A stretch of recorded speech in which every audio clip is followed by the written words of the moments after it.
ಸಾಯಂಕಾಲ 7 ಗಂಟೆ ನಂತರ ಉಮ್ಮಿಗಿಟ್ಟಿ ಬಸ್ ಸ್ಟ್ಯಾಂಡ್ನಲ್ಲಿ ನಡೆದಂಥ ಕಾರು ಅಪಘಾತದಲ್ಲಿ ಸಾವನ್ನಪ್ಪಿದ ಬಾಲಕಿಯ ಮನೆ ಇದು. ಸೊ ಆ ಬಾಲಕಿಯ ಫ್ಯಾಮಿಲಿ ಮೆಂಬರ್ಸ್ ಕೂಡ ಇವರು. ಬರ್ರಿ ಇವ್ರ ಹತ್ರ ಮಾತಾಡೋಣ. ಸರ್ ನಮಸ್ಕಾರ. ನಮಸ್ಕಾರ ಸರ್ ಏನಾಗಿತ್ತು ಸರ್ ಅದು ನಿನ್ನೆ ಸುಮಾರು ಸಾಯಂಕಾಲ 7 ಗಂಟೆ ಸುಮಾರಿಗೆ ಅದು ಹೈವೇ ದಾವಡಿಂದ ಬೆಳಗಾವಿ ಹೋಗುವಂಥ ಒಂದು ಕಾರು ಈ ಕಡೆಯಿಂದ ಆ ಕಡೆ ನಮ್ಮ ಊರಿನ ಜನ ಈ ಕಡೆಯಿಂದ ಆ ಕಡೆ ದಾಟಾಡ್ಬೇಕಾದ್ರೆ ಅದು ಪ್ರತಿ ತಿಂಗಳು ಇರ್ಬೋದು, ಪ್ರತಿ ವರ್ಷದಲ್ಲಿ ಒಂದಿಲ್ಲ ಎರಡು ಆ ಥರ ಇನ್ಸಿಡೆಂಟ್ ಆಗೇ ಆಗ್ತವೆ ಸರ್. ತಮಗೆಲ್ಲ ಗೊತ್ತಿದ್ದಂಗೆ ಈಗ ಸಂಬಂಧಪಟ್ಟಂಗೆ ಹೈವೇ ಡಿಪಾರ್ಟ್ಮೆಂಟ್ನವ್ರು ಸಾಕಷ್ಟು ಸಲ ಮನವಿ ಕೂಡ ಮಾಡಿದ್ದೀವಿ ನಾವು. ಆದಾಗ್ಯೂ ಕೂಡ ಅದಕ್ಕೆ ಶಾಶ್ವತವಾಗಿ ಪರಿಹಾರ ಸಿಕ್ಕಿಲ್ಲ. ಇದು ನಿರಂತರವಾದ ಸಮಸ್ಯೆ ಆಗಿದೆ.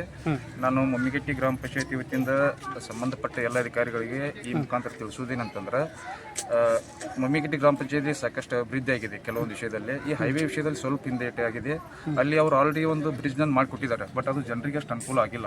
ಸೊ ನಾವು ಸಂಬಂಧಪಟ್ಟ ಅಧಿಕಾರಿಗಳು ಇನ್ನೊಂದು ಈ ಥರ ರಿಕ್ವೆಸ್ಟ್ ಮಾಡ್ಕೋದೇನಂತಂದ್ರೆ, ದಾವಡಿಂದ ಬೆಳಗಾವಿ ಹೋಗ್ಬೇಕಾರೆ ಈ ಕಡೆಯಿಂದ ಆ ಕಡೆ ನಮ್ಮ ಜನ ಸಾಕಷ್ಟು ಜನ ದಿನ ಬೆಳಕಾರ ಒಂದು 1000 ಜನ ಪಾಸಿಂಗ್ ಮಾಡ್ತಾರೆ. ಅಂಥ ಸಮಯದಲ್ಲಿ ವರ್ಷಕ್ಕೆ 1-2 ಅಲ್ಲಿ ಡೆತ್ ಇಶ್ಯೂ ಬಂದೇ ಬರ್ತಾವೆ.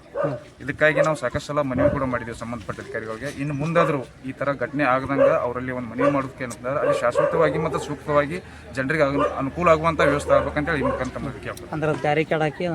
ಅವಶ್ಯಕ ಅದ ಅಧಿಕಾರಿಗಳು ಬಂದು ಏನೇನು ಅವಶ್ಯಕತೆ ಇದೆ ಅವ್ರು ಮಾಡ್ಬೇಕಲ್ಲ, ನಾವು ಹೇಳೋದಲ್ಲ. ಯಾಕಂದ್ರೆ ನಾವು ಈ ಥರ ಮಾಡೋ ಆ ಥರ ಮಾಡೋ ಜನರನ್ನ ಸಾಕಷ್ಟು ಪ್ರಶ್ನೆ ಮಾಡ್ತಾರೆ. ಅವರು ಅಧಿಕಾರಿಗಳಾಗಿ ತಾವು ಖುದ್ದು ಭೇಟಿ ನೀಡಿ ಅಲ್ಲಿ ಜನರಿಗೆ ಏನು ಅವಶ್ಯಕತೆ ಅದನ್ನು ಮಾಡಿಕೊಡ್ಬೇಕು.